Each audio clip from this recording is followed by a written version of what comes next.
Okay, so you got your home service business up and running. You're making money. And up until this point, it's basically just, it's been you. You know what I mean? You might have a helper, or you might have somebody that you can call in every now and then that when you need some extra help, but nothing consistent, you know. And you're at a point now where you pretty much maxed out what you can physically do on your own. Okay, you're at that point where you're working as much as you possibly can, putting in as many hours as you possibly can. You may even still have a job, right? And you're doing your business on the side, which is perfectly fine, because that's the way I would advise you to do it. You know, when you get started. But you're at that point now where you physically can't do any more work, right? There's just not enough time. There's no more hours in the week that you can squeeze in there to grow your business any further. So now what? Well, guess what? After 20 years plus in business, that's exactly where I find myself right now. Now, I'm not going to go into my whole backstory, because if you've been watching this channel by now, you've heard a lot of it. So there's no need to really go into it, but just suffice it to say, in 2020, I flipped my business model, right? Completely, scaled everything down, scaled everything back, and changed my business model, and started basically rebuilding my business from the ground up, so to speak, because I even changed the company name. Then you start a whole new company, all right?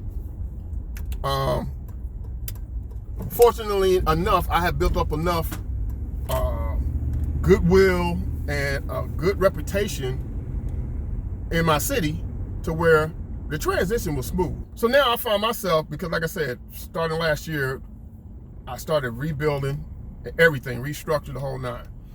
So I've been pretty much solo dolo on most of my projects. We took on a 5,000 square foot custom built house last year. I brought in guys that had previously been working for me anyway, let them do the house, so I can continue to do the service and the installations that I do. You know, I hang TVs, you know, stuff like that. I do kitchen remodels, basement remodels, that kind of stuff. I do all that pretty much myself because I can handle it. But now I'm at a point where I'm maxed out. I'm at capacity. I'm maxed out. Last week booked all the way up. This week, this past week, because this is a Saturday. This previous week booked completely out, and half of next week is already booked. And you know, I could literally fill my calendar up for 2 to 3 weeks at a time. I could do that, and I have purposely not been doing that because, again, I can only do so much. And my guys that I use are independent, and they have their own jobs too. So now I'm at a point where I got to hire some people. I have to hire at least one protege, one helper, one person to train from the ground up, basically to help me out. Because once I do that, I could double my income, damn near, right off the rip. You know, I could damn near double my income right off the rip with one person that I train from scratch to do it my way. Well, yeah, to do it my way, because getting people that's experienced, over the years I've learned, I've run into a lot of issues, and back then I didn't have no understanding of it. Now I do. But getting people that's experienced, it comes with a lot of issues, a lot of just, you know, everybody has their own story. The best ones, if you get them, they don't stay, right? People that's experienced, that know how to do this, that's really good at it, for whatever reason, if you get a hold of them, they don't stick around, right? All the best ones I've had have gone on to start their own thing. They maybe hang around for two years, maybe. And that was, like I said, that was back when we was just balls to the wall, full-fledged, doing all these renovation, these fix and flips. through the commercial renovations, the whole nine, all that stuff over the years. I've gone through it. But now, like I said, I'm building a really specialty type business to serve homeowners particularly, and more to draw it down even more, affluent homeowners. That is a niche within my industry that a lot of special electricians, a lot of us haven't tapped into. There's so much room for me to grow this business in this niche. It's ridiculous because I'm out here in it every day. I see it, and more and more and more. Look, I'll give you for instance. Yesterday, I started a kitchen remodel on a condo in Buckhead. Now, if you're not from the Atlanta area, you might not be familiar with Buckhead, but if you're at all familiar with the Atlanta area, you know Buckhead is one of the most affluent areas in Metro Atlanta. So I'm doing I started this condo, this kitchen remodel yesterday. You know, I'll come down to the truck for something, and this young lady, cause you know, you see all this. This is exactly what's on the side of my truck. What's on this shirt right now? It's exact, and then I did that for a reason. But what you see on my shirt is what's on the side of my truck. So she pulls up next to my truck and goes, "What do you do?" I mean, she didn't really see the details until she got right up to me. But she was like, "What do you do?" I'm like, "I'm an electrician." She says, "Oh, okay. Oh, I see that. She said, "Well, I'm recruiting." I'm like, "Recruiting for what?" Then she says, I'm an interior designer, and I'm new, into this, and I'm recruiting to build my team." I said, "Oh, cool." I said, "Okay." I said, "Well, I happen to work with one of the top interior designers in the metro area." And she said, "Oh yeah, who's that?" And then I told her who it was, and she's like, "Oh yeah, I know her." So it turns out that this lady lives in the building I was working in. Not only does she live in the building I was working in, but she is one of the people that I seek to build business relationships with, especially right now with this new business model. Right? So I don't know where I was going with that, but it just crossed my mind. But the thing is, it's time for me to take this to the next level. I'm at my capacity, right? I'm at my capacity. I don't like working 7 days a week, but I will when I have to. I will. I ain't scared of work, right? But I'll do it, and I've done it over the years, and I've been really trying to pull back on that. I average about 4 days a week, so I just upped my schedule. I just, like I said, I just went ahead and booked more stuff, more calls, right? Book more, solid out, right? To pick up that additional cheese so I can get what I need. Same token, I got to hire me an assistant, and I don't like, in the trades they're not called assistants, they're called helpers, apprentices, whatever, the terminology we use. But that's my next step in order to take this business to the next level, because in order to go to, like I said, I could literally double my income or my revenue. Let's say my revenue. Double my revenue by picking up one person.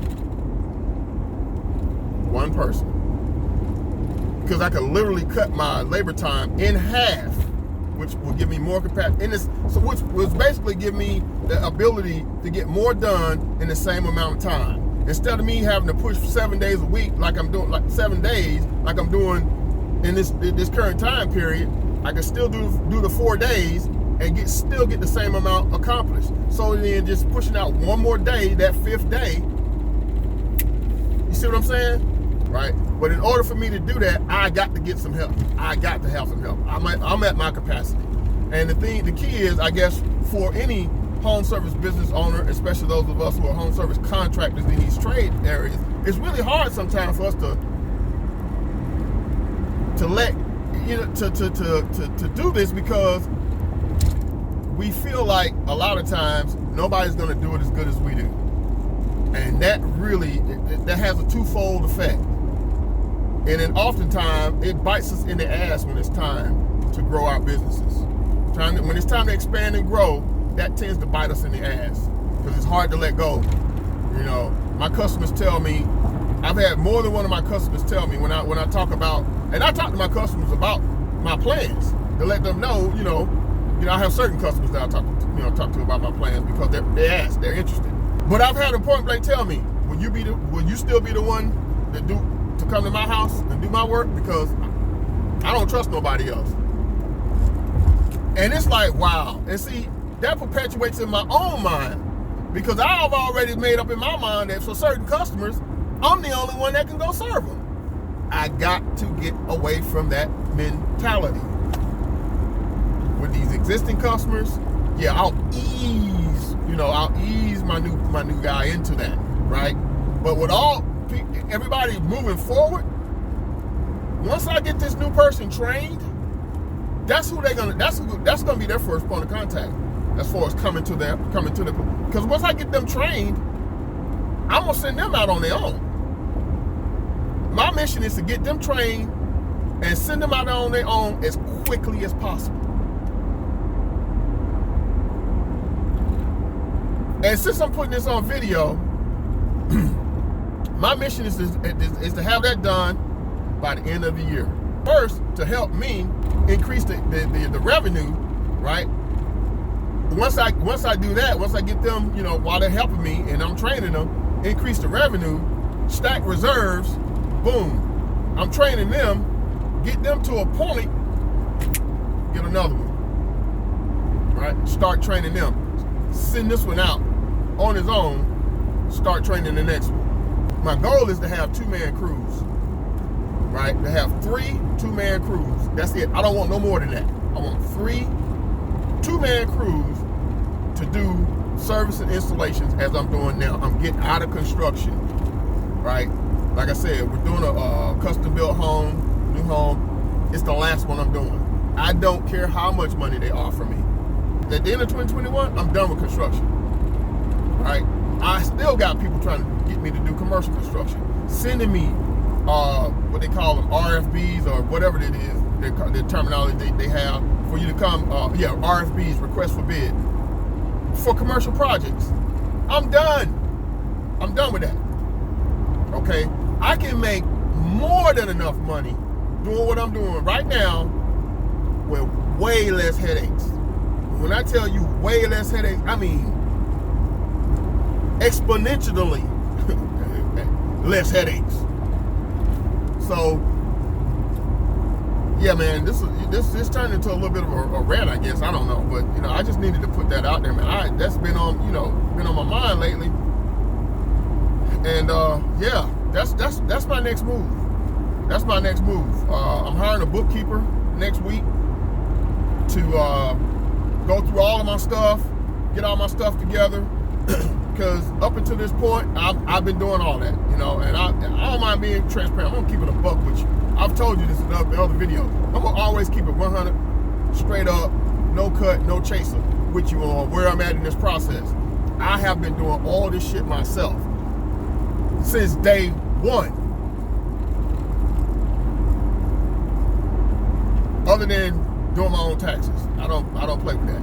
I don't play with that. I got somebody that's been doing my taxes. I don't go there. I don't go that far. But all this other stuff. So I am this coming week. I'm going to hire a bookkeeper, and she's going to get all my stuff straight. And then from there, I'll just keep her on to maintain everything. That way, at the end of the year or whatever, all I need is boom, get the paperwork from her. Shoot it to my accountant. So that's where I'm at with this video. I'm gonna kind of cut it off there. I'll talk more in another video about some of this other stuff because once I get to going, it's hard for me to shut up. So that's it for this video.